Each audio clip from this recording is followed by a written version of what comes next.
को पसंद है? चलो मैं आज आपको एक कहानी सुनाऊंगी। जो करो मतलब सोच समझ कर करो, ठीक है? हमें जो भी करना है उसके बारे में पहले सोच समझ के विचार करके ही उस काम को हमें करना चाहिए। बिना सोचे समझे हम करेंगे तो हमें नुकसान होगा, ठीक है? इसी के ऊपर मैं आज आपको एक कहानी सुनाऊंगी। सब बच्चे तैयार हैं? अच्छा ठीक है, सब बच्चे कहानी सुनेंगे? ठीक है, चलो मैं आपको कहानी सुनाती हूँ।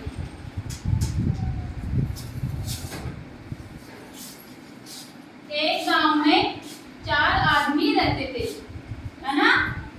चारों में से चारों के चारों दोस्त थे। चारों आदमियों में से तीन आदमियों को शिक्षा का बहुत ज्ञान था, मतलब उन्हें शिक्षा बहुत आती थी, ज्ञान बहुत प्राप्त था ना, और एक को कम ज्ञान प्राप्त था। लेकिन जिनको ज्ञान ज्यादा प्राप्त था, जिन तीनों को शिक्षा ज्यादा आती थी, वह अपनी शिक्षा का प्रयोग गलत जगह पर करते थे, मतलब सोच समझ के काम नहीं करते थे। और जिसको शिक्षा कम प्राप्त थी, वह अपनी शिक्षा का प्रयोग, अपनी ज्ञान का प्रयोग सही जगह पर ही करता था, सोच समझ के ही वह काम करता था। तो चारों दोस्त कमाने के लिए कुछ दिनों बाद चारों दोस्त धन कमाने के लिए विदेश चले गए। तो विदेश जाते समय वो जंगल से गुजर रहे थे, तो उन चारों को जंगल में एक मरा हुआ शेर दिखा।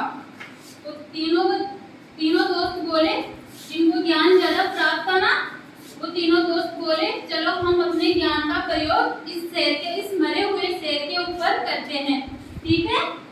तो एक दोस्त जाता है और मरे हुए शेर की हड्डियों को अपने ज्ञान के प्रयोग से, अपने बुद्धि के प्रयोग से शेर की हड्डियों को जोड़ता है, ठीक है? दूसरा दोस्त आता है और मरे हुए शेर की हड्डियों के ऊपर उसकी चर्बी लगा देता है। और बार-बार ठीक है बोलो। दूसरा दोस्त आता है और शेर के ऊपर उसकी त्वचा, उसकी खाल लगा देता है।